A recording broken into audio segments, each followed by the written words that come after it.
Muy buenas tardes, esta es una nueva edición de Plenario, promediando ya esta semana corta, que es una extensión de lo que fue la sesión del sábado pasado, cuando se inauguró el periodo de sesiones ordinarias con la presencia del presidente de la Nación.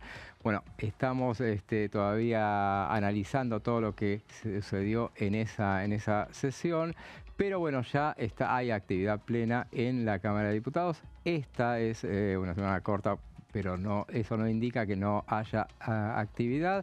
Hoy justamente se está reuniendo una bicameral, la bicameral de los menores. Está designando las autoridades y bueno, recordemos que una de las misiones que tiene que definirse en los próximos días es el tema de la definición de la defensora del niño, del menor, niños, niñas y adolescentes. Esa es la definición correcta. Marisa Graham prorrogó su mandato y en este momento se está desarrollando una reunión de esa bicameral donde ha sido propuesta por parte del oficialismo la diputada Nadia Márquez, quien no necesariamente se lleva bien con Marisa Graham, pero ese tema lo vamos a analizar a lo largo de esta edición. También, bueno, hay novedades con respecto a la sesión pedida para la semana que viene. Vamos a hablar de ese tema, una sesión pedida por el caso Libra. Hubo una postergación, cambio de fecha. Vamos a hablar sobre ese tema, a ver si se va a realizar. Se están anunciando ya comisiones para la próxima semana y el tema del día claramente es la cuestión sobre el juez de la Corte, el propuesto por el Gobierno Nacional, Ariel Lijo, y ese rechazo a priori que ha habido respecto de su designación, en base a que primero lo que se rechazó en realidad no fue su designación, sino que concederle la licencia que había pedido. De todo eso vamos a hablar con mis compañeros que vienen cargadísimos de información. Pablo Varela, ¿cómo estás? ¿Cómo te va, José? ¿Todo bien? Muy bien. Bueno, me alegro. ¿Mentí? ¿Venís cargado de información? No, para nada. Bien, ahí está. Esa es Eso es lo que la afirmación con mayor grado de veracidad que diste hasta acá. Pero bueno, efectivamente la noticia del día es que la Corte Suprema le rechazó la licencia a Ariel Lijo, la licencia como juez federal, como juez a cargo del juzgado número 4, y obviamente que también ya se va armando lo que es el año legislativo. Vos mencionabas recién la conformación de algunas comisiones, algunos ejes que se van poniendo también en el debate, digo lo que tenga que ver eventualmente con un acuerdo con el Fondo Monetario Internacional. Creo que Dani preparó algo de eso. Y obviamente también lo que es la baja de la edad de imputabilidad o el régimen penal juvenil, que el año pasado hubo varias reuniones plenarias, se trabajó bastante, pero no llegó al recinto, no llegó a tener media sanción y todavía es uno de los puntos importantes que Martín Menem tiene que seguir trabajando. Así que dentro de eso, antes si se quiere de esas discusiones o de esas dos discusiones, la sesión convocada por lo que tiene que ver con el escándalo de Libra para el miércoles 12 de la semana que viene. Así es, y Daniela está también cargadísima de información, ¿no? Ya lo hablamos fuera de cámaras, así que... ¿Cómo estás, Muy José? bien. Yo, más que de información, de especulaciones... eso me gusta más todavía. Somos periodistas y preguntamos. Y estoy un poco pensando, bueno, en línea con lo que estaban mencionando recién, un poco introdujeron cuáles son los temas principales de esta semana y que yo creo que van a ser los principales durante todo este primer mes de sesiones ordinarias, que tiene que ver con qué va a pasar con los jueces ahora que la Corte Suprema rechazó la licencia de Ariel Lijo. Lo que decían algunos colegas que estuve leyendo y la versión oficial, si se puede decir, que viene de Casa de Gobierno, es que cayó como de sorpresa. Es cierto, y me consta que ellos estaban optimistas en que la Corte iba a avanzar para otorgarle la licencia a Ariel Lijo, pero también por otro lado, bueno, y que también habían dicho que la resolución oficial todavía no estaba, entonces que la votación no se había hecho, que la esperan creo que para ahora, para las 16 horas. Sí, para las 4. Que igualmente, como hablábamos con José, no tiene vuelta atrás, la decisión ya está tomada. Ahora, ¿por qué se toma esta decisión? Porque la versión oficial es, bueno, que cayó como sorpresa, que no se lo veían venir. Muchos en redes ya lo veían como una traición de García Mansilla, Claro. Una traición de los jueces de la Corte. Permitime dudar de si es así, porque algo que decían algunos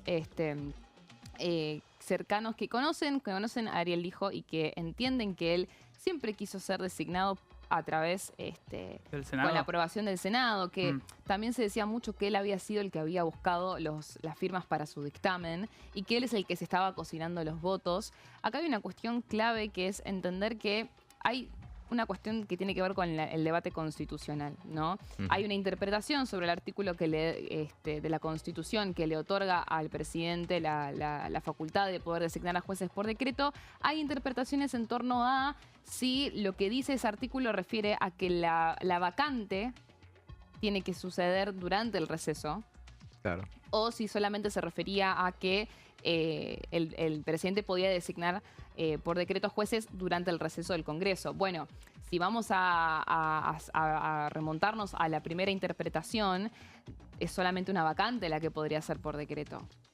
Porque fue la vacante de Maqueda cuando se jubiló ahora a fin de año. Claro, que sucedió durante el receso parlamentario, no la de Hayton. Entonces, a partir de eso, si sumamos que Ariel Lijo quiere los votos del Senado y creen que los tienen, Unión por la Patria había dicho que iban a rechazar cualquier designación que se haga por decreto. Bueno, acá la Corte le puede estar haciendo un favor al Lijo para que el Senado termine aprobando su pliego y que se mantenga como juez de la Corte con aprobación del Senado de manera definitiva. Es algo que yo creo que se va a terminar de definir la semana que viene, porque lo que están cocinando en la Cámara Alta en este momento, dentro de lo que se puede cocinar, porque hay un bloqueo prácticamente, que es algo que pasa desde que, bueno, quedó en evidencia con la sesión preparatoria que no fue. O sea, cualquier tipo de iniciativa que quiera hacer el gobierno en el Senado va a estar muy difícil porque no consiguen tener quórum para nada. Pero la oposición está cocinando.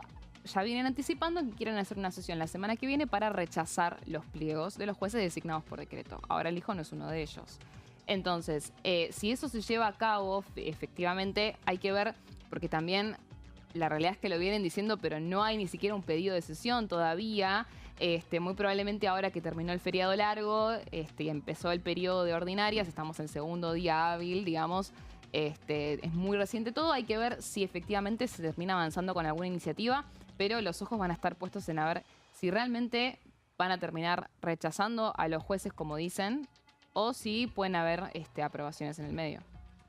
¿Qué no verá la designación del juez Ariel Lijo finalmente? Veremos si es lo que termina sucediendo. Recordemos la próxima semana, martes y jueves son los días claves porque son fechas acordadas de la Corte Suprema. Exacto. Claro. Lo que tendrían que, a priori, si hoy se confirma entonces ese rechazo, que decimos se confirma por aquello de que, bueno, todavía no ha sido oficializado.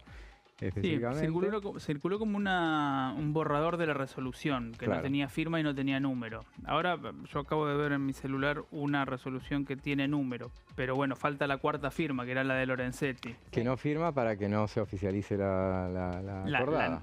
Claro, yo entiendo lo mismo, porque recordemos que Lorenzetti es, en teoría... Es el padrino del hijo. Exactamente. De alguna manera.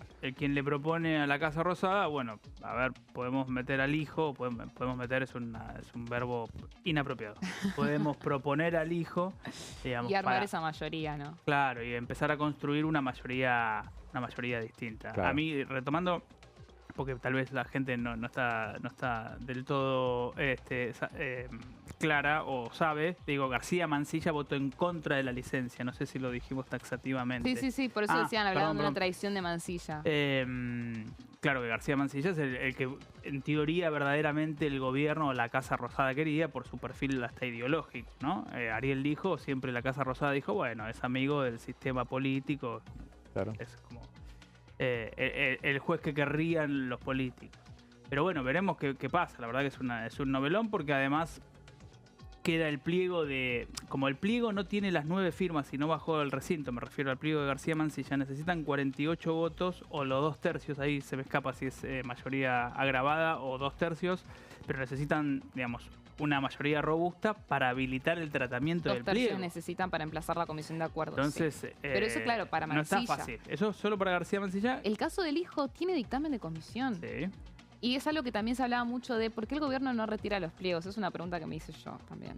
¿Por qué no retira los pliegos para que no lo puedan rechazar si es efectivamente así como dice la oposición, que quieren avanzar para rechazarlo? Bueno, ya en el comunicado donde la presidencia anuncia que iba a nombrar por decreto a los jueces, decía que justamente el argumento era, como no lo tratan ustedes, yo voy por decreto, pero mantengo la vía parlamentaria que corresponde para que cuando quieran se aprueben y corriendo obviamente el riesgo de que no pase que lo aprueben, sino que lo rechacen. Se habló en un momento de dictaminar a mancilla para que justamente no necesiten esos 2/3 para emplazar la comisión. Todavía eso no pasó. Sería un poco contradictorio que dictaminen un pliego para después rechazarlo, pero lo cierto es que el hijo tiene dictamen y que si va al recinto puede ser bloqueado con solamente 25. Claro. O sea, necesitan los 37 para el quórum, que por ahora eso es lo más difícil de conseguir. Porque recordemos que el gobierno quiso ir a sesión por esto y no le dieron el quórum. Pero ponerle que la oposición consigue los 37 votos para el quórum, ahí con solamente 25 pueden rechazar al hijo. ¿Tiene el 2/3 el hijo para que sea aprobado? Eso es la gran pregunta, yo creo que de lo que fue todo el periodo extraordinario. Recordemos que son 2/3 de los presentes, no el 2/3 del total. Para lo que es la no 48, sino de los que estén sentados a la hora de votar. Exacto. Que también obviamente juegan ahí las ausencias, las abstenciones, no sé, pero las ausencias son seguro. como ausencias. Bueno, entonces las dos cosas juegan, ausencias y abstenciones. Podríamos seguir hablando todo el programa de la licencia y la designación o no de Ariel Lijo, pero vamos a seguir hablándolo, pero vamos a tratar otros temas que tienen que ver con la actualidad, con este tiempo de ordinarias que ya se ha iniciado. Y un tema que va a ser de los principalísimos que se van a tratar en los próximos días, que es la cuestión de la baja de edad de imputabilidad. Y sobre el tema, lo que dijo el presidente de la Cámara de Diputados, Martín Menem, en una entrevista con el colega Luis Majul.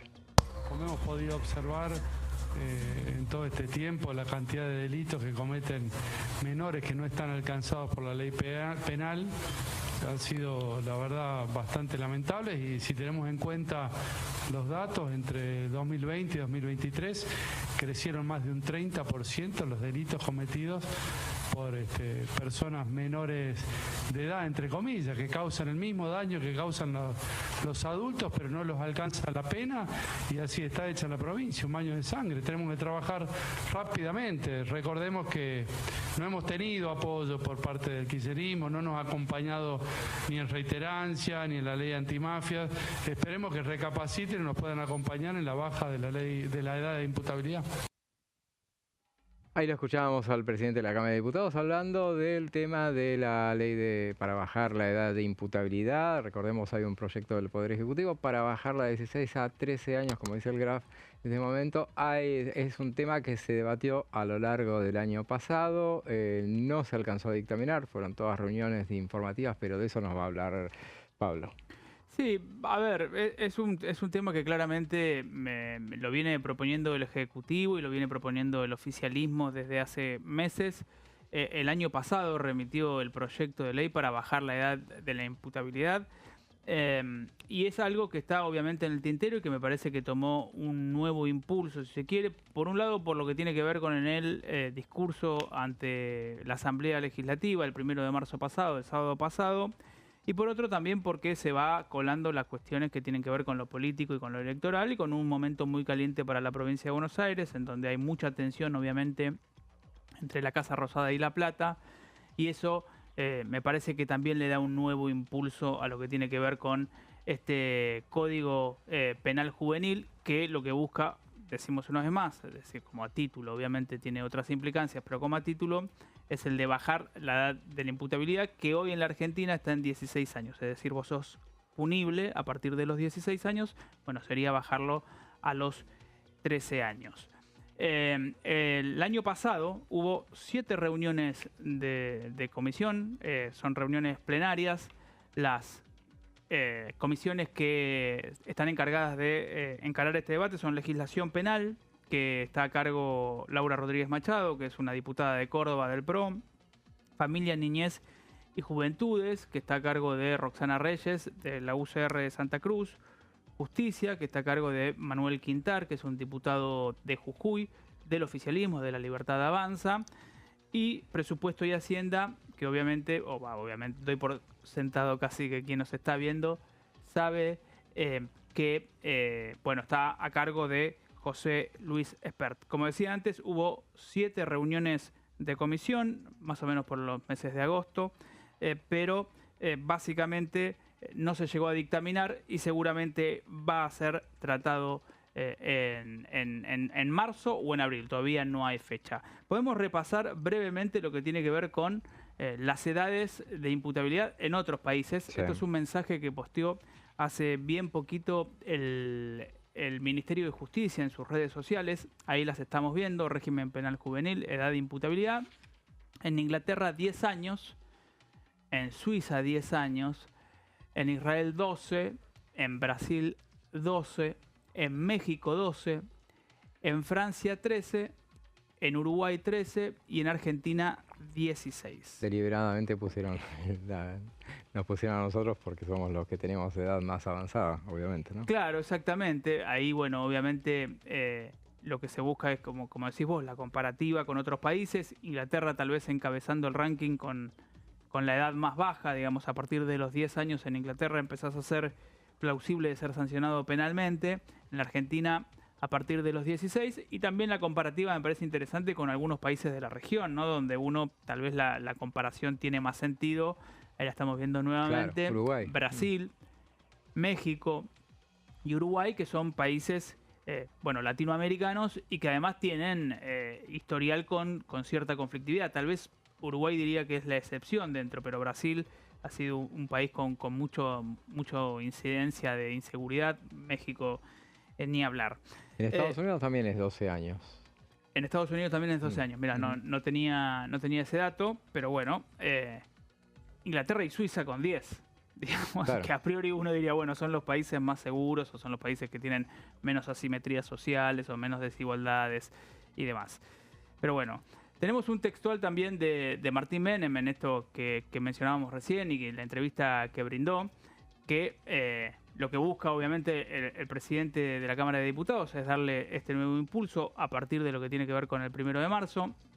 Entre 2020 y 2023 crecieron más de un 30% los delitos cometidos por personas menores de edad que causan el mismo daño que causan los adultos, pero no les alcanza la pena o no les alcanza la pena de adulto, claro, ¿no? Claro. En realidad, para ser precisos, es un dato estadístico preocupante, digo, que haya crecido un 30%, es decir, es un número muy significante. No se puede obviar que es a partir de la pandemia, ¿no? O por lo menos a partir de la cuarentena y el 2020, que fue un año muy signado por lo que tuvo que ver con el coronavirus. Y ahí vemos que el proyecto del Poder Ejecutivo busca bajar la edad de imputabilidad a los 13 años y se llevará a cabo un nuevo debate en el plenario de comisiones el miércoles. Ahí hay un pequeño desliz. Pero al margen de eso, está claro que es uno de los ejes que La Libertad Avanza va a tener a partir del 1 de marzo pasado para lo que tiene que ver con el año legislativo, y que me parece que se encadena también con lo que está pasando a nivel político, a nivel nacional, ¿no? Claro.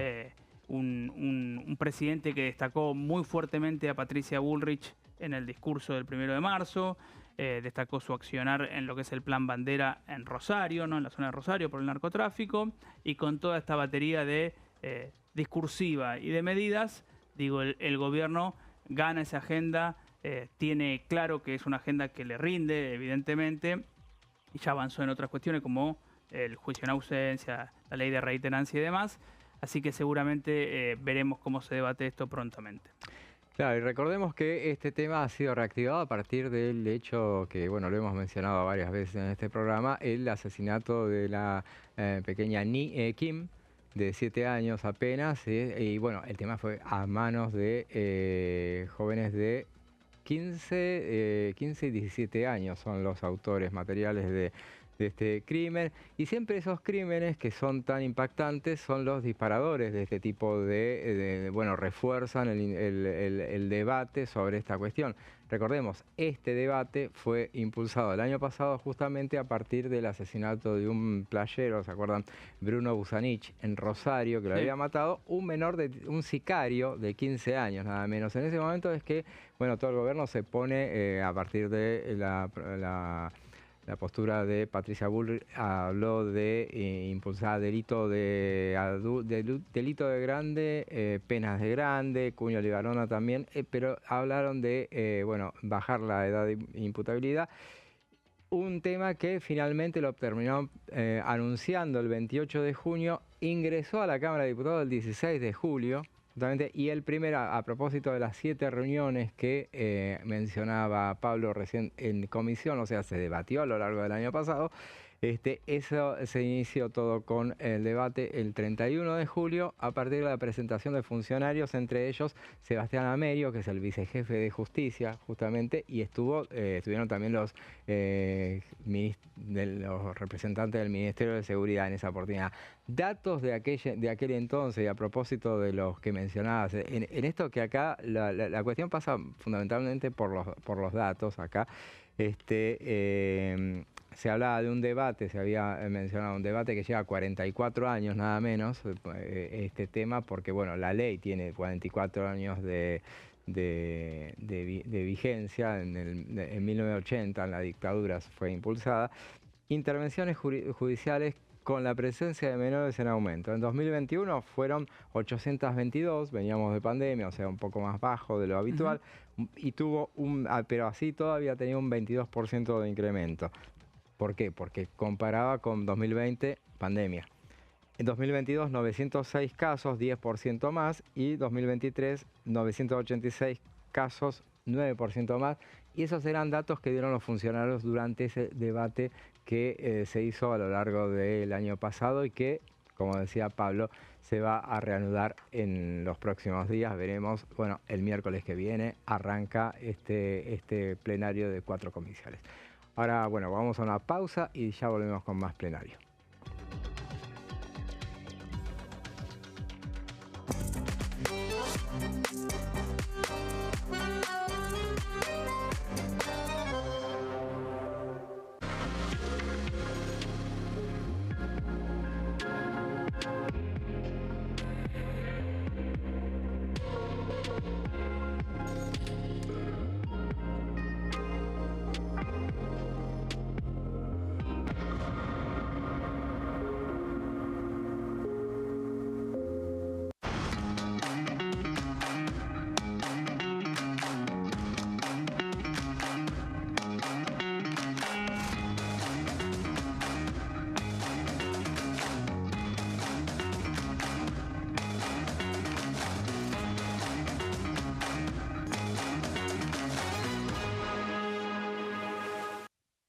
Dengue, Zika y chikungunya. ¿Cómo protegerte de la picadura de mosquitos? Para prevenir el dengue, Zika y chikungunya, evita que el mosquito te pique. Usar repelente siguiendo las indicaciones del envase. Cubrí brazos y piernas con ropa clara. En casa, pon espirales o tabletas. Usa tules o mosquiteros sobre camas o cunas. Coloca mosquiteros en puertas y ventanas.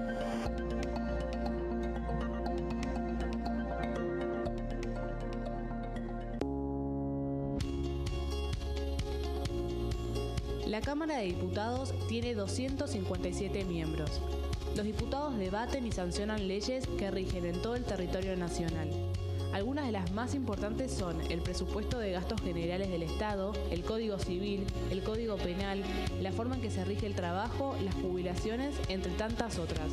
Además, controla y hace un seguimiento de las políticas del Poder Ejecutivo a través de la visita de diferentes funcionarios o el pedido de informes, así como la posibilidad de realizar juicios políticos a los funcionarios. La duración de los mandatos de los diputados es de 4 años y pueden ser reelegidos indefinidamente. Desde el momento en que asumen y hasta el final de su mandato, no pueden ser acusados, interrogados judicialmente, ni molestados por las opiniones o discursos que imitan desempeñando su mandato. Son requisitos para ser diputado tener al menos 25 años, 4 años de ciudadanía argentina y haber nacido en la provincia por la que se postula o haber residido en ella los 2 años precedentes. Se agrupan en bloques que expresan partidos políticos o afinidad ideológica. Existen también los monobloques integrados por un solo diputado.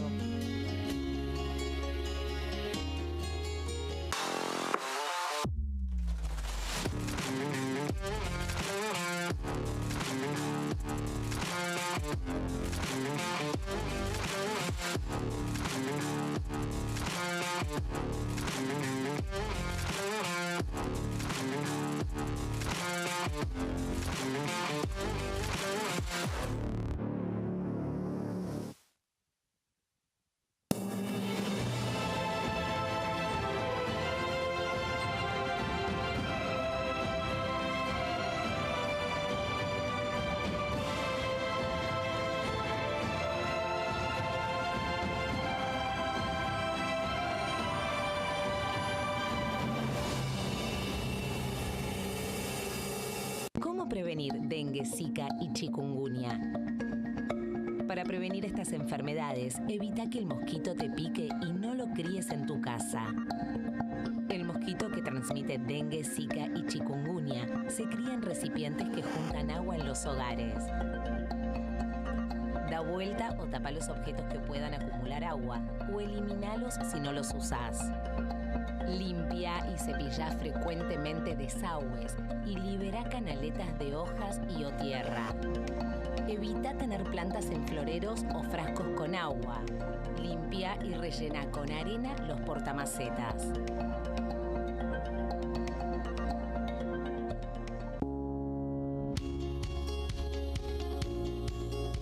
Cuando un proyecto de ley ingresa a la Cámara de Diputados, ya sea creado por un legislador, enviado por el Poder Ejecutivo o producto de una iniciativa popular, se trata primero en las comisiones correspondientes para luego ser tratado en el recinto por los diputados.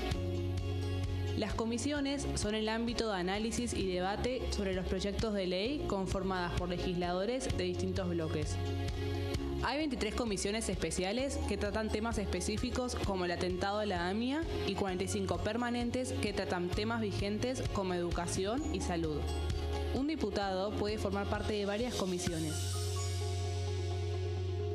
Cada comisión se compone de un presidente, un vicepresidente y de 3 a 5 secretarios. La duración de los miembros de las comisiones permanentes y especiales es de 2 años.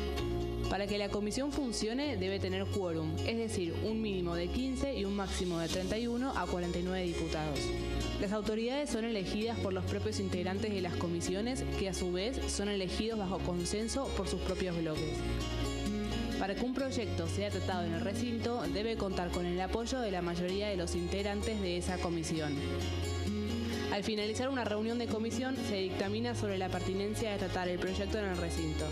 El dictamen propone una resolución o decisión sobre una o varias iniciativas o proposiciones.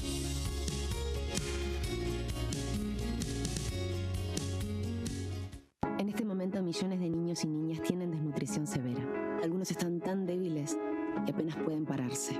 Pero con tu ayuda podemos salvar a los niños.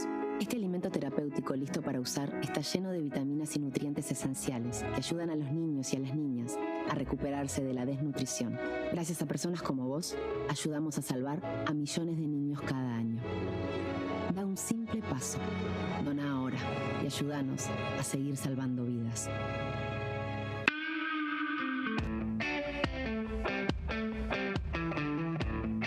¿Qué significa hoy ser diputado? En este caso, diputada. ¿Qué significa?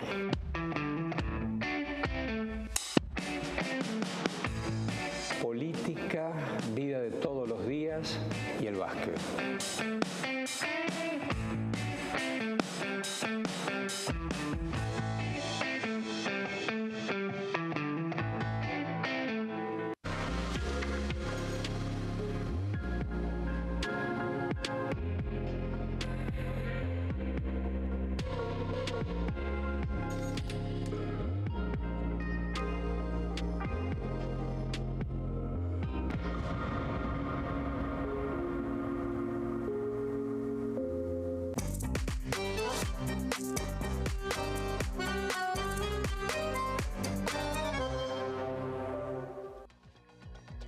Y seguimos con plenario y bueno, en estas informaciones que se suceden minuto a minuto, no todo pasa por la designación o no del juez Ariel Lijo. Hoy se conoció una novedad en la Cámara de Diputados que es la decisión del diputado nacional Ricardo López Murphy de armar su propio bloque, o sea, escindirse del bloque de Encuentro Federal que conduce Miguel Ángel Pichetto. Él vuelve a sus orígenes, o sea, algo que él ya tenía, un monobloque. Lo tenía cuando estaba dentro del interbloque Juntos por el Cambio, que es Republicanos Unidos, y bueno, armará entonces, bueno, ya se va a oficializar otro nuevo monobloque en la Cámara de Diputados, que ya tiene alrededor de 21 bloques en total, contando los monobloques. Pensé que... Estamos... Pensé que ibas a completar la frase diciendo ya tiene 21 monobloques. No, contando todo, sí. Monobloques debe haber 5 o 6, creo, sí, más o menos. Sí. Después vamos la precisión, pero bueno. Barleta seguro. Eso sí, unidos. Omodeo. Omodeo, bueno, ya lo hacemos acá. Omodeo, Barleta. No, vos sabés, seguro que sabés. Giancafilo, del MPN, seguro que vos sabés más que yo. Tenemos ahora López Murphy ahora. ¿Cuál más hay? Y ahí Ali nos va a dar una ayuda porque se está conectando. Yo en vez de apelar a la memoria, chicos. ¿El fueguino o la fueguina?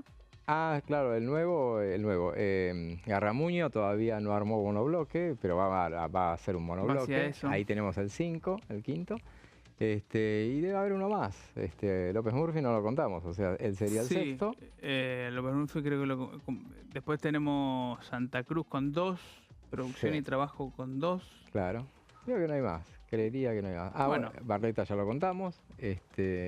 Bueno, eso no son pocos. Bueno, son los bloques que hay en este momento dentro de la Cámara de Diputados. Recordemos las novedades que son 6 en total. Total. Bien. Sí. Recordemos entonces que en la próxima sesión, sea cuando sea, se va a producir... ¿Cuántos? Son muchos más. El tema es que también están los socialistas que... no, pero esos hacen trampa. Que claro, figuran como monobloque. Los de la izquierda. Claro, de la izquierda. Claro. Pero que no son, o sea... Claro, en la práctica vamos a los monobloques de verdad. Los monobloques de verdad son esos. Sí, bueno. Pero bueno, no importa. Bueno, se van a enojar, si no, también sí forman parte de monobloques también. Pero bueno, hay también en la próxima sesión, sea cuando sea, será la asunción de Javier Sánchez Verba. Nosotros ya le decimos WRBA. Tómelo como quiera. No sé cómo se pronuncia exactamente. Verba, yo le digo. Yo lo tengo como Urba. ¿Urba? Bueno, es W para los yanquis le dicen W. RBA, ¿no? Sí, veremos a ver, prosecretario parlamentario del bloque del PRO en el Senado. Exacto, él es su cargo. Y cuando hablamos de la próxima sesión pedida, por lo menos no oficializada todavía, es esa para tratar el tema del caso Libra. La oposición pidió esa sesión especial, lo había pedido originalmente para el martes. Se especulaba con que iba a ser a las 11, 12 del mediodía. Nunca se oficializó. Lo cambiaron. La última novedad es para este miércoles a las 10 de la mañana. 10 de la mañana porque si vemos que, como decía Pablo en el bloque anterior, está la reunión de la próxima semana del plenario de comisiones, 4 comisiones, para debatir... baja de imputabilidad, de edad de imputabilidad. Y ese plenario es a las 11 de la mañana. Entonces, así que, bueno, se ve que desde Democracia para Siempre y otros bloques que pidieron, advirtieron claramente que no iba a haber tiempo como para...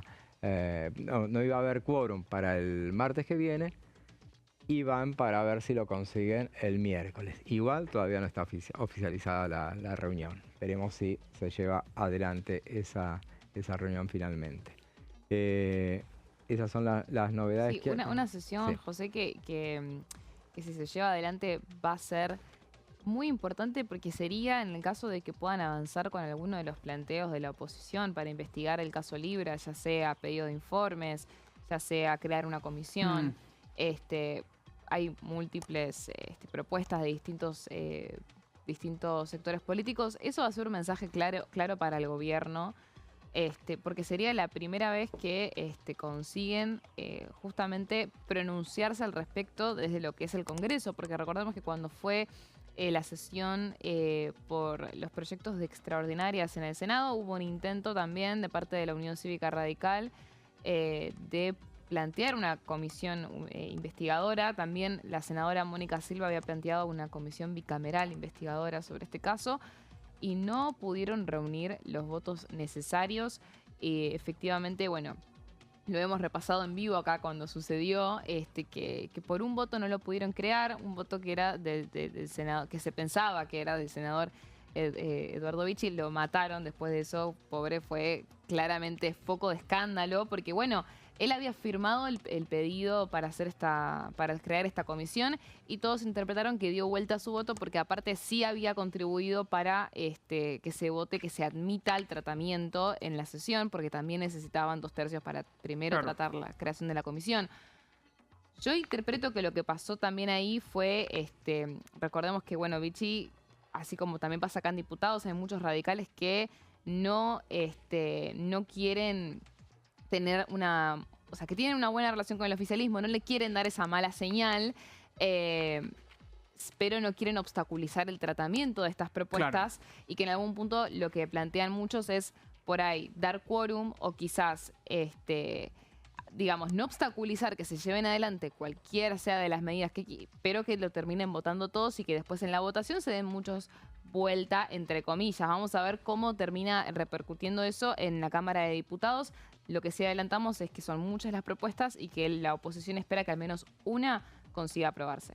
Veremos qué es lo que termina sucediendo y bueno, ahí veíamos en la imagen del pedido de sesión elevado por el bloque de Democracia para Siempre. Sí. Y ahora nos vamos a la provincia de Santa Fe.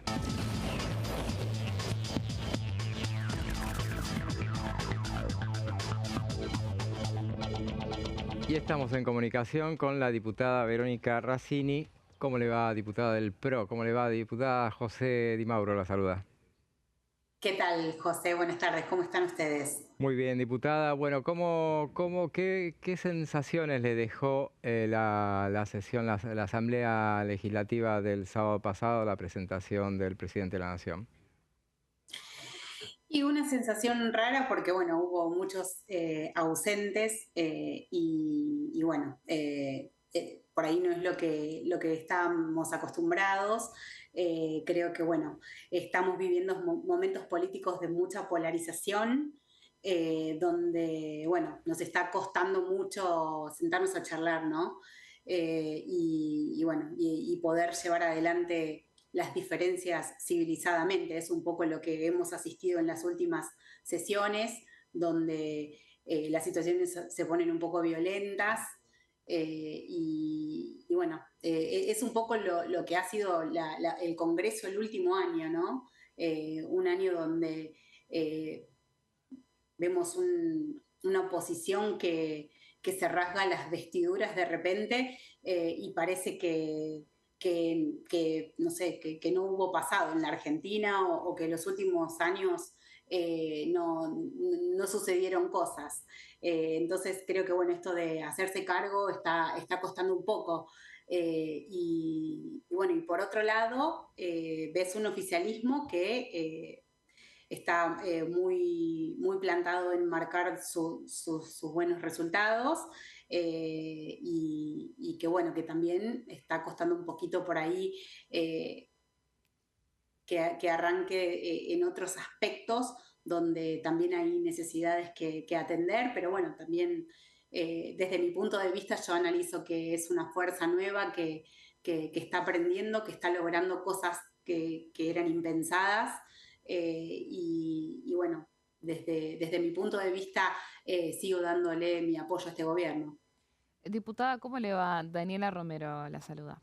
En alusión a esta violencia que usted marcaba que se vivió durante lo que fue la apertura de las sesiones ordinarias el sábado, me interesaba su punto de vista, cómo lo vivió y qué piensa que pasó. Con respecto puntualmente al episodio del diputado Facundo Manes. Al episodio de Caputo. Creo que haciéndote referencia a lo que te dije recién, creo que estamos asistiendo a niveles de violencia que no son necesarios y creo que todo se exacerba de una manera importante. Desde mi humilde punto de vista, ¿sí? Creo que, bueno, no, es una opinión personal. Yo siento que las cosas que pasaron, hubo provocaciones, para mí todo se exacerba a un nivel, pero bueno, creo que esa es la magia del Congreso, ¿no? En el Congreso pasa eso, todo se lleva a niveles donde todo se va muy arriba y siento que nos está costando mucho dialogar. Qué bueno hubiera sido que en vez de llegar a una confrontación o a estas palabras de chicaneo, se hubiera podido dialogar entre las dos partes, ¿no? ¿Qué Argentina distinta tendríamos si no nos costara tanto, ¿no? Creo que es un poco por ahí, pero bueno, creo que en todas las partes hay mensajes subliminales que llevan a estos resultados. Diputada, ¿cómo le va? Pablo Varela la saluda. Le quería consultar, a ver, usted obviamente forma parte del bloque del PRO y uno ve en los últimos días una tensión creciente, si se quiere, entre el PRO y el oficialismo. Digo, declaraciones de Mauricio Macri, cruces con Patricia Bullrich, lo que tiene que ver también con Jorge Macri, obviamente, y lo que está sucediendo con los detenidos en la Ciudad de Buenos Aires. Silvia Los Penato, que también marcó ayer en redes sociales un posteo diciendo, bueno, pensamos que esta vez iba a ser distinto. ¿En qué estado de situación está ese vínculo oficialismo-PRO? Y creo que, bueno, estamos todos como esperando un poco algunas definiciones. En el PRO estamos quienes estamos más cerca del gobierno y quienes hoy ya no están tan cerca del gobierno. Creo que, bueno, estamos en un punto donde seguramente vamos a tener definiciones. Creo que en líneas generales el PRO apoya las políticas de este gobierno, lo hemos hecho durante todo el año 2024, apoyando cada una de las iniciativas, defendiendo y dándole gobernabilidad al espacio de la libertad avanza. Muchas veces sentimos esa bofetada, pero bueno, creo que son cosas naturales de la política. Estamos en un año electoral donde seguramente va a haber definiciones en el corto plazo. Uno que, bueno, que se siente a veces dolido por esta pelea entre Mauricio y Patricia, donde vos decís, che, no queda ni una esperanza de que esto se arregle, y bueno, veremos para dónde van estos caminos. Claro. Viste que en política todo puede pasar, de un día para el otro todo puede pasar.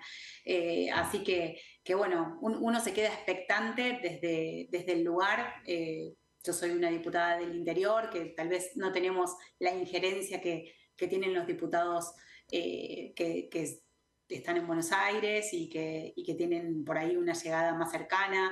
Yo tengo una llegada más cercana a la ministra, vengo trabajando con ella desde mis comienzos, desde que arranqué en el movimiento antibloqueos.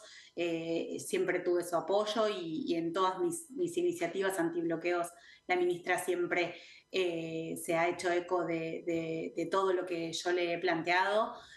Así que desde lo laboral y no tanto desde lo político, ¿no? Yo por ahí, en mi inexperiencia, recién acabo de terminar mi primer año como diputada y como política, porque yo soy nueva en la política.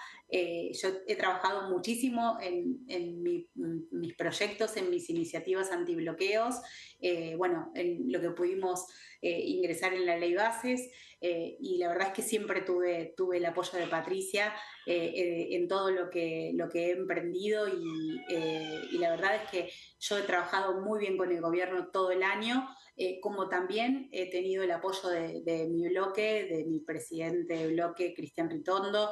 La verdad es que yo me siento muy cómoda en el lugar donde estoy. Siento que he tenido una gran recepción, y por eso estas cuestiones de no poder ponerse de acuerdo a uno lo dejan en un lugar donde a veces no sabes para dónde vas a tener que ir, y te da un poco de dolor, ¿no? Esta cosa de la política, de decir, bueno, tengo que elegir. Yo la verdad es que trabajé muy bien con el bloque PRO todo el año, y la verdad es que trabajamos mancomunadamente con el oficialismo para impulsar proyectos, para acompañarlos y no tuve inconveniente alguno, por el contrario, sentí el apoyo de todos los lugares. Diputada, en línea con el respaldo que su bloque le da al oficialismo y a las políticas de gobierno, lo que viene trascendiendo todavía no es oficial, claramente, es que, bueno, a partir del anuncio del presidente Javier Milei de mandar al Congreso el acuerdo con el Fondo Monetario Internacional, empezó a trascender de que en realidad lo que le va a pedir al Congreso es una autorización para poder hacer el acuerdo, es decir, que no estaría mandando los detalles técnicos de lo que va a ser el programa con el fondo. ¿Usted y su bloque cómo se para con respecto de esto? ¿Le aprobarían esa autorización sin tener detalles de lo que va a ser el acuerdo con el fondo? No tuvimos todavía reunión sobre el tema. No te puedo emitir una opinión porque no es un tema que hayamos dialogado en el bloque todavía. Cuando tengamos la próxima reunión de bloque seguramente va a ser un tema a tratar y ahí te podré decir qué es lo que va a ser el bloque en sí. Pero usted personalmente, ¿cómo se para qué postura tiene? Yo creo que no van a mandar algo al libro cerrado. No lo han hecho nunca y, o sea, siempre mantenemos un buen diálogo en diputados y se trabaja de acuerdo. Así que creo que no, yo creo que no pasaría eso. Ok. Diputada, ustedes en Santa Fe inauguran el calendario electoral de este año, el próximo 13 de abril. Elecciones constituyentes y bueno, justamente el PRO va apoyando a lo que es el gobierno provincial, la lista del gobierno provincial, La Libertad Avanza va con lista propia. ¿Usted de qué lado está? Si se puede Yo saber. estoy un poco más al costado, ni en un lugar ni en el otro. La verdad es que nos hemos quedado como un poco afuera de lo que es la elección de constituyentes. Preferí mirar de costado. Como les dije, soy muy nueva, tengo todo un camino para desandar. Y como vi tanta rispidez entre las partes, preferí mantenerme a un costado. Y bueno, iremos viendo cómo se van resolviendo las cosas. Muy bien. Bien, no, Diputada, ¿le puedo...? No sé. No, sí, ¿se puede? Sí, ¿Si hay tiempo? Dale. Sí, hay tiempo. No, quería preguntarle, diputada, ¿qué expectativas tiene para el año legislativo? Digo, me parece que lo económico y seguridad seguramente se van a tocar con la campaña, pero parecería que también van a formar parte de los temas, por lo menos, del Congreso. Sí, seguramente. Yo creo que va a ser un año un poco más tranquilo, pero también sabemos que este gobierno nos ha dado la novedad de que lo que se ha hecho hasta ahora es solamente una partecita muy chiquita de lo que se espera, así que seguramente que vamos a mantenernos activos a pesar de que, bueno, la mayoría de los diputados van a estar en sus territorios haciendo campaña y bueno, eso ya lo estamos viendo, pero bueno, la oposición también está inquieta y se presentan pedidos de sesiones especiales todas las semanas o son muy, muy seguidas, por lo cual creo que bueno, el Congreso se va a mantener activo y bueno, iremos viendo también el oficialismo cuánto más está dispuesto a presionar o si van a esperar a tener la mayoría necesaria para poder conseguir más rápido o efectivamente sus propósitos, ¿no? Exacta. Usted recién mencionaba el hecho de que, bueno, llevan un año en su banca y bueno, justo hace un año usted presentaba allá por marzo también ante la Cámara Argentina de Comercio un proyecto suyo que era de modernización laboral. Al final, ¿qué destino tuvo? ¿Cómo le fue con esa iniciativa? Se incluyó en la ley base, es la modernización laboral y fue aprobada, fue mi primer proyecto, así que bueno, con muchísimo orgullo de que mi primer proyecto ya es ley. Lo recortaron bastante, tuvo, bueno, justamente en ese proyecto yo había presentado el tema de la figura penal de los bloqueos sindicales, que es un poco lo que a mí me trajo a la política. Ya es causal de despido. Y bueno, hoy está lo reformé, lo retiré del proyecto después de que, o sea, sí conseguimos el causal de despido, pero no la figura penal de delito. Pero bueno, hoy está en comisiones, lo volví a presentar solamente, o sea, lo saqué de laboral, lo retiré en laboral, lo retiré en la comisión de trabajo, de legislación de trabajo, lo volví a presentar en penal y hoy está en comisiones, así que yo estoy expectante de que podamos conseguir. El año pasado estuve muy cerquita de tener los votos para poder lograr sacarlo en comisiones. Y este año vamos a volver a intentarlo porque me faltó muy poquito. Creo que con un poquito más de lucha, ¿quién te dice? Y en poco tiempo lo tenemos en el recinto. ¿Está dentro de ese paquete de que monitoreaba Martín Tetaz? ¿Ese es el proyecto? ¿O tiene que ver con esas iniciativas? Sí, exacto. Estaba ahí, pero después lo modificamos, le saqué toda la parte laboral, porque la verdad es que cuando uno va teniendo más experiencia, fuimos viendo que en legislación del trabajo era muy difícil conseguir el consenso. Entonces lo volvimos a presentar, le hicimos reformas, sacamos la parte laboral, porque la realidad es que el despido con justa causa ya lo teníamos. Y bueno, hicimos un poquito de análisis político y con el aprendizaje de la tarea del año pasado lo volvimos a presentar solo en legislación penal. También hay otro proyecto de Carolina Píparo que va en el mismo sentido. Así que bueno, espero que este año lo podamos trabajar en comisiones y poder conseguir dictamen favorable para llevarlo al recinto. Perfecto, diputada, le agradecemos mucho por su tiempo, ¿eh? Ha sido muy amable. No, por favor, un placer charlar con ustedes. Bueno, era la diputada Verónica Razzini de Santa Fe, del PRO. Bueno, dejó muchas definiciones. Perdón, tenía un corralón. Recuerdo que alguna vez vino acá al piso cuando yo estaba acompañando a Horacio Bon y contó su experiencia. Un corralón, creo que, no recuerdo si fundado por su abuelo o por su padre, pero la cuestión es que era una empresa familiar. Y entonces tuvo varios bloqueos sindicales y un poco eso motivó su recorrido político. Claro, ella tiene una prédica en la materia, bueno, que se transformó. Esa parte por lo menos ya es... causal de despido, decías vos recién. Sí, claro, eso se aprobó, ella tiene otra... iba mucho más allá de esas cuestiones, pero bueno, finalmente nos detalló esa iniciativa y esas propuestas que veremos si este año, este es un año... Veremos si cuál es la actividad, seguramente será más intensa de lo que era habitualmente en los últimos años, un año impar por el hecho de que ya se suspendieron las PASO, entonces va a haber más actividad sindical y ese es uno de los proyectos que seguramente tendrá su camino en las comisiones y llegará, esperemos, al recinto, espera la diputada. Vamos a la nueva pausa y después seguimos con más plenario.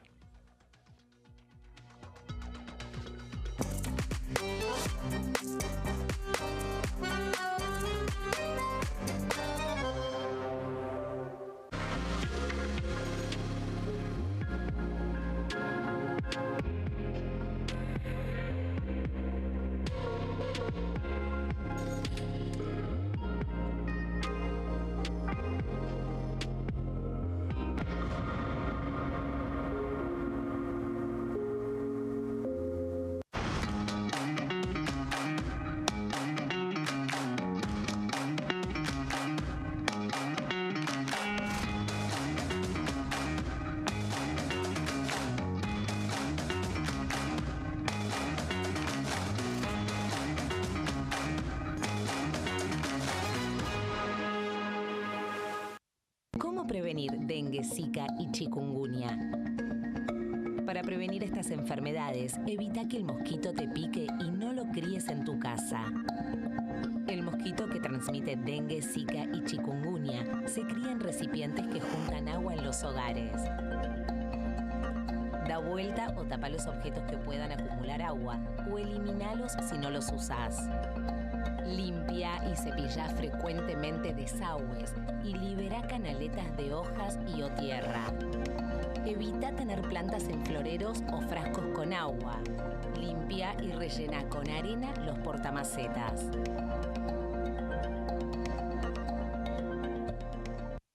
¿Qué diferencia hay entre la Cámara de Diputados y la Cámara de Senadores? La Cámara de Diputados representa al pueblo de la nación argentina. Esto significa que las provincias más grandes y con mayor cantidad de habitantes tienen muchos más diputados que las provincias más pequeñas. La manera de establecer las cantidades es proporcional. La Cámara de Senadores representa a las provincias. Cada provincia envía 3 senadores al Congreso Nacional.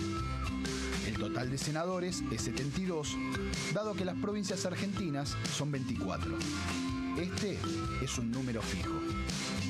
Por ejemplo, la provincia de Buenos Aires cuenta con 70 diputados nacionales y la provincia de Tierra del Fuego con 5. Pero tanto la provincia de Buenos Aires como la de Tierra del Fuego cuentan con 3 representantes cada una en el Senado de la Nación. Cada 2 años, el Congreso Nacional renueva la mitad de sus diputados y 1/3 de sus senadores nacionales. El mandato de los senadores es de 6 años, mientras que el de los diputados es más breve, dura solamente 4 años.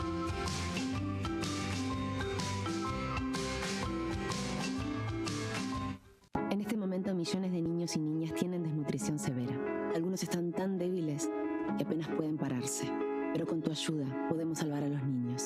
Este alimento terapéutico listo para usar está lleno de vitaminas y nutrientes esenciales que ayudan a los niños y a las niñas a recuperarse de la desnutrición. Gracias a personas como vos, ayudamos a salvar a millones de niños cada año. Da un simple paso. Dona ahora y ayúdanos a seguir salvando vidas.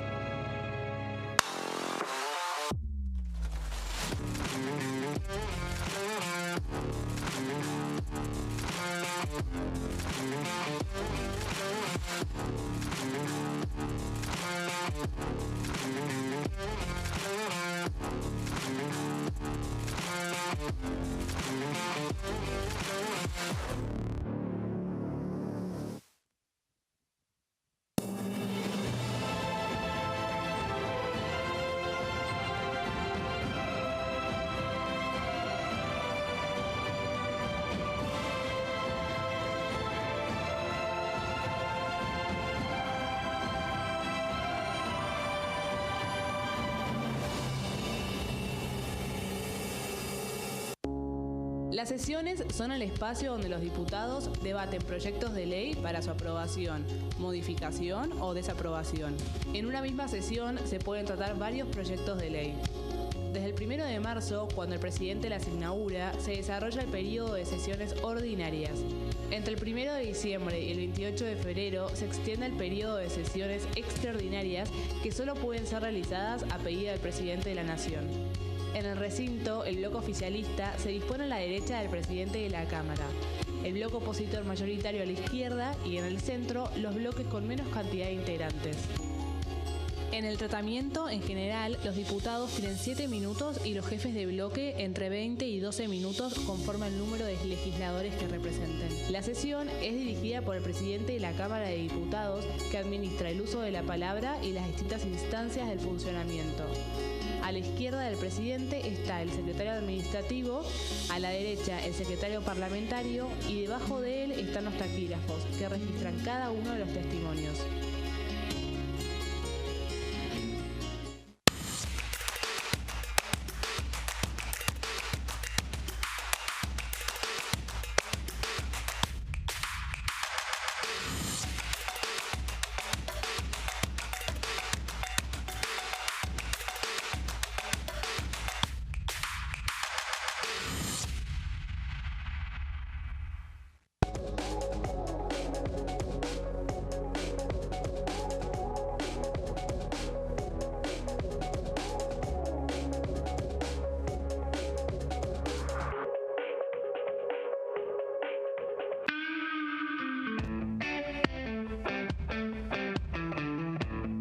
¿Qué significa hoy ser diputado?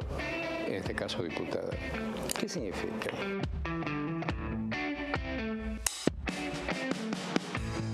Política, vida de todos los días y el básquet.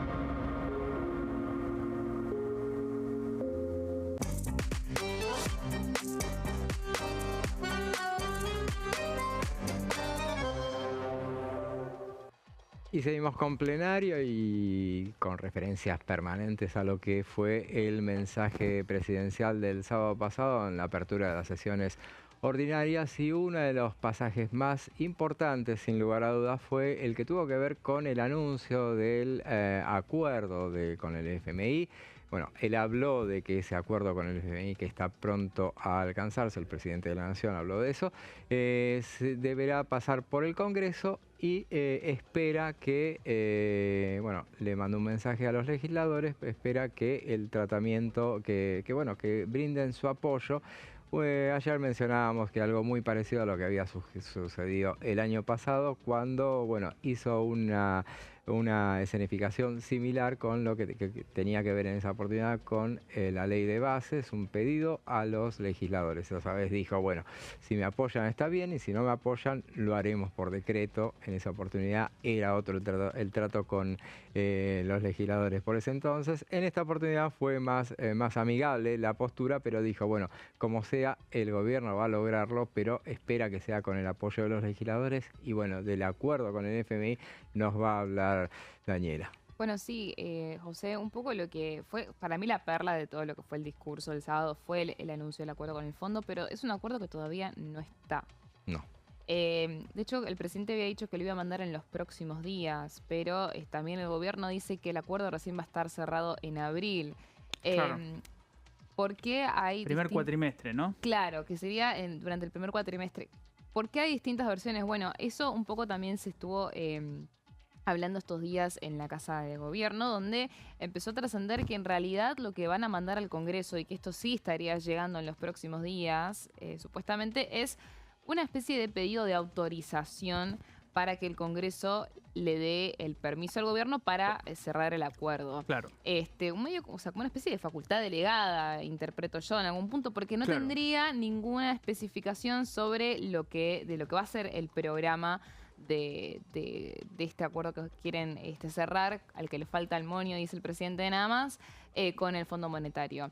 Hoy el gobierno... Sería, invertir el proyecto de Guzmán, casi, ¿o no? Es una pregunta. No entendí, perdón. Viste que Guzmán, el proyecto era, bueno, la nueva deuda me lo tiene que aprobar el Congreso. Sí, exacto. Acá sería casi como invertirlo, digamos. Te delego a vos que vayas a negociar el nuevo acuerdo. Es como, a ver, si esto efectivamente sucede, la realidad de lo que dicen el gobierno es que la ley de Guzmán, que estamos hablando de la ley de sostenibilidad de la deuda pública, una ley que salió en el 2021, y que el único precedente que tenemos con respecto desde que salió esta ley es el acuerdo del 2022, que obvio pasó por el Congreso, que tenía el Staff Level Agreement publicado previo a que lo trate el Congreso. Después el directorio del FMI dio el ok al acuerdo, y recién entonces llegó el primer desembolso. Pero es el único caso que tenemos desde que existe esta ley. Lo que defienden del gobierno es que esta ley no especifica que tiene que haberse mandado todo el detalle del programa para que el Congreso lo trate. Yo creo que más que por una cuestión de querer evitarlo al Congreso, esto lo plantean justamente porque no tienen el acuerdo. O sea, no tendrían que mandar todavía. Claro. ¿Por qué el apuro? Bueno, tiene que ver con un montón de cuestiones. En primero y principal, el presidente fue muy claro que el objetivo es salir del cepo este año. De eso va a depender no solamente el monto, sino la secuencia de los desembolsos, es decir, las cuotas. También el gobierno lo que pretende es, bueno, justamente plantearon que quieren sanear y refortalecer al Banco Central, que pagar la deuda que tiene el Tesoro con el Banco Central, es decir, que no incrementaría la deuda bruta. Eso ya son cosas que, bueno, fueron explicando los funcionarios y el mismo presidente durante estas últimas semanas. Pero la realidad es que el gobierno busca un impacto económico positivo para lo que son las elecciones de octubre, y eso no es un dato menor. Claro. Por eso también el apuro de querer cerrar esto lo antes posible. Hoy el gobierno espera que el FMI haga un pronunciamiento. Por ahora lo que se fue dando es que hubieron obviamente reuniones. El FMI se mostró bastante positivo en llegar a algún tipo de acuerdo, pero no hay una señal de que esto esté cerrado todavía. y el gobierno está esperando ese pronunciamiento del fondo. Y el Sí, fondo... sí. Sí, el fondo, por lo menos hoy la vocera del Fondo Monetario Internacional hoy se pronunció respecto del eventual acuerdo del Congreso, no del acuerdo en sí, sino del aval al acuerdo que se vaya a firmar, y dijo que lo relativizó.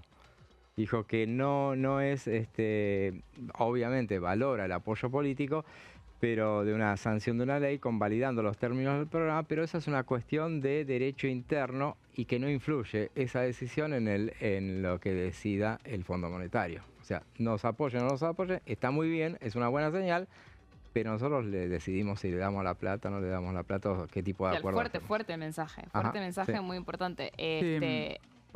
Perdón, vi distintos medios respecto de la misma, o que distintos lo analizaron de diferentes maneras, sí. o distintas lecturas respecto de esto mismo que está diciendo José, de Julie Kozak, si no recuerdo mal es el nombre de la vocera o de la encargada de dar el mensaje del organismo.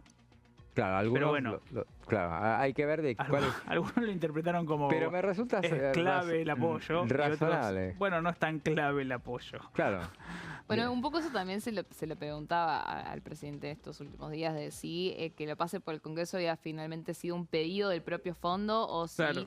Y él dijo, son las reglas del juego, no puedo hacer nada. La regla del juego, la ley Guzmán, que es muy claro en su artículo 2 que dice que todo acuerdo con el Fondo Monetario Internacional debe contar con la aprobación del Congreso. O sea, eso en realidad, interpretándolo un poco, debería ser que eso tiene que ver con el orden interno. O sea, no tendría que influir. ¿Por qué influir en el Fondo Monetario? Aunque de hecho sí, pero en realidad eso tiene que ver con que vas a tener problemas si vos no lo pasás por el Congreso, bueno, hará presentaciones judiciales. Bueno, eso en Unión por la Patria lo adelantaron, José. Yo hablé con un diputado que, si mal no recuerdo, integra la Comisión de Presupuesto y Hacienda, que es la que va a ser encargada de justamente tratar el eventual acuerdo con el fondo en caso de que se envíe. Y decía que cualquier tipo de... O sea, si el fondo acordaba con el gobierno sin aprobación del Congreso, eso iba a ser judicializado y que no habían dudas de que eso, no quizás a nivel político, sino a nivel personal, que los propios diputados lo impulsen. O sea, sería o sea, saltearse prácticamente lo que plantea justamente la ley Guzmán. Si vamos a la segunda placa, yo ahí había hecho como un pequeño repaso de cómo había sido el procedimiento cuando se trató el acuerdo con el fondo en el 2022, que primero el FMI oficializa el acuerdo, después se publica el Staff Level Agreement, que es como el acuerdo técnico del fondo con respecto de del programa. Después va al board. Y después esto pasaría por el Congreso. Creo que en ese momento habían anexos que referían justamente a los detalles técnicos del programa que había oficializado ya el fondo, todo eso que ya se dio a conocer, que por ahora no está.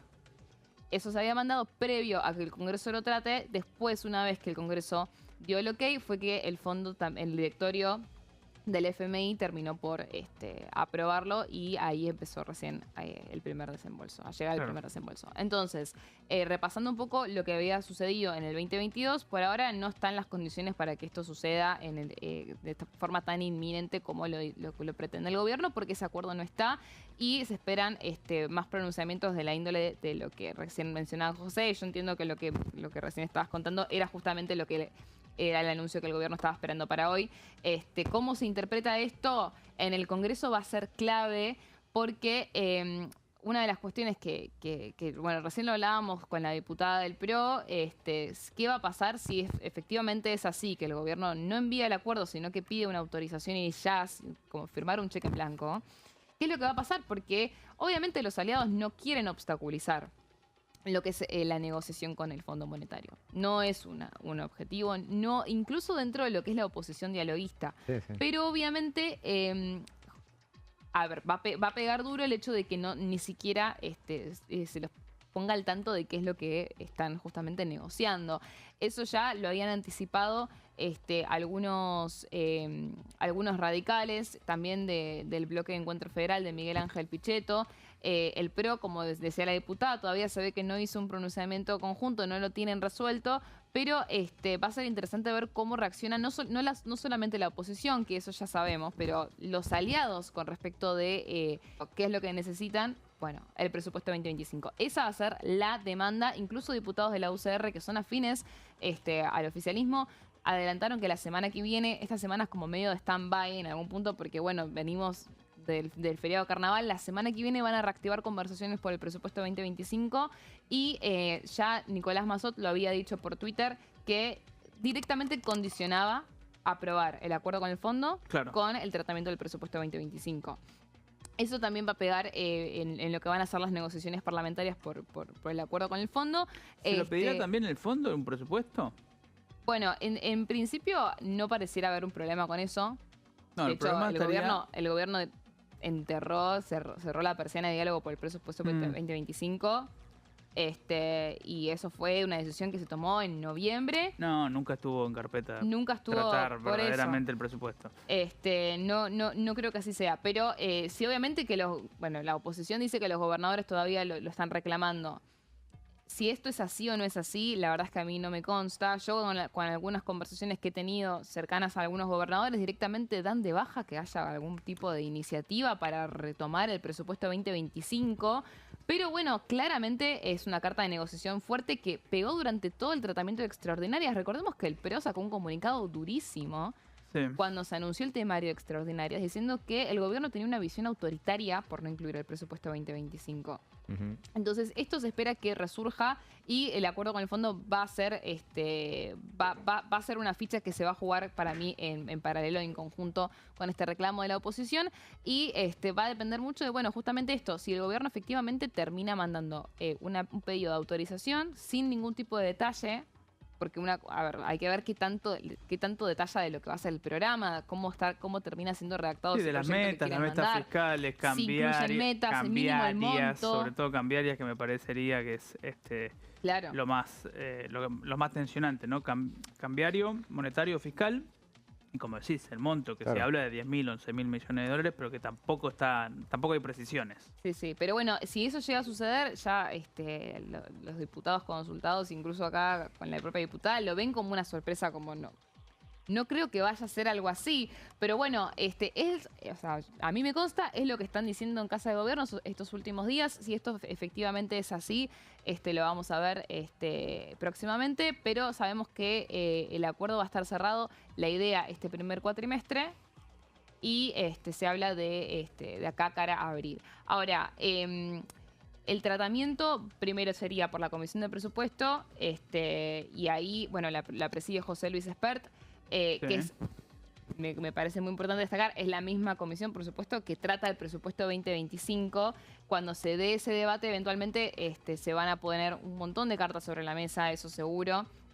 Pero en principio la idea es aprobarle al gobierno el acuerdo con el fondo, excepto, por supuesto, que Unión por la Patria, que recordamos que cuando fue la propuesta del 2022, hubo un tercio del Frente de Todos que no apoyó el propio acuerdo que estaba haciendo el gobierno de Alberto Fernández. Claro. O sea, claramente se puede esperar un rechazo, te diría, unánime de lo que va a ser la oposición de Unión por la Patria y también la izquierda, que viven criticando todo lo que es la negociación con el Fondo Monetario. Sí, obviamente. Pero todo el resto del arco político, en principio, no tendría ganas de obstaculizarle. Hay que hay 102, 103 votos. Digo, UP más izquierda. Serían 98 más 5, sí. 103. El resto de todo el arco político, bueno, se espera que sí.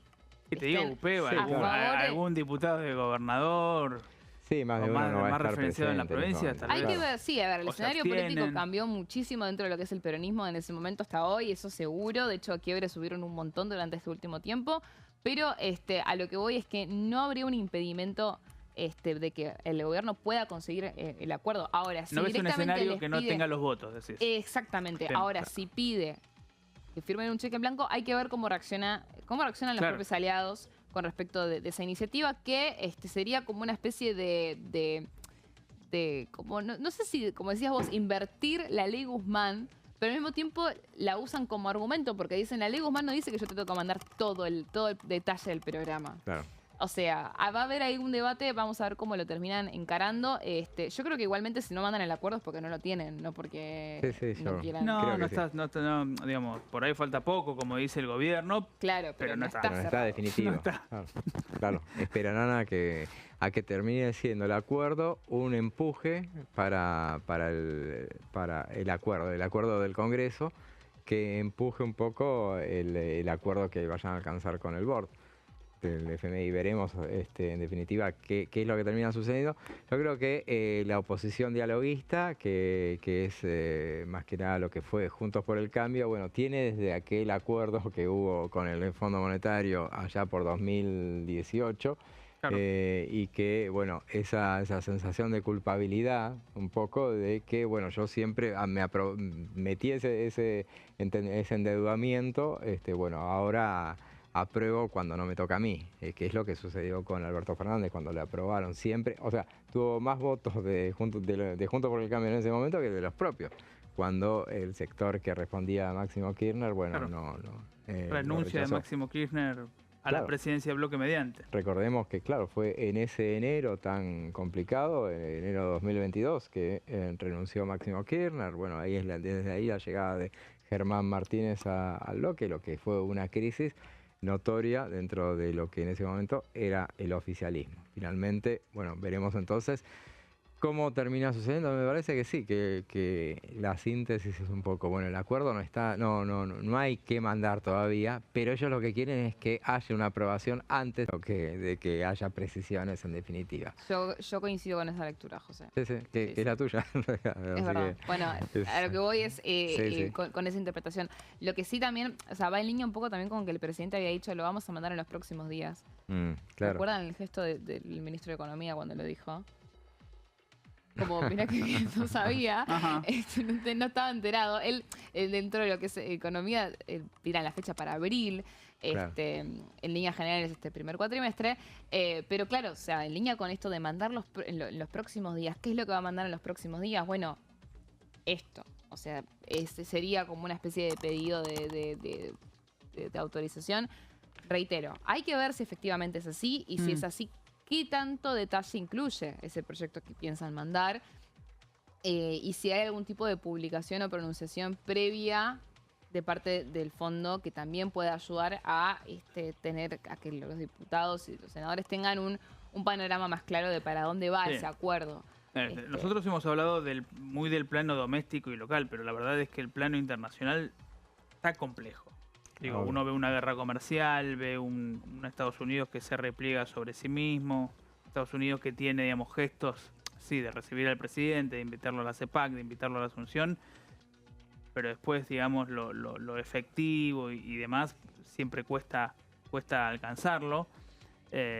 Entonces, digamos, un Estados Unidos que está haciendo un recorte muy fuerte, vimos esa escena con Zelensky, pero que en realidad tiene como de fondo los 350.000 millones de dólares que Estados Unidos puso en Ucrania durante la administración Biden, ¿no? Claro. Y Trump lo quiere recortar, más allá de su alianza con Putin. Digo, entonces, hay en el plano internacional un escenario también complejo, gestualidades, digo, en la última gira se vio con Kristalina Georgieva, después Gita Gopinath también.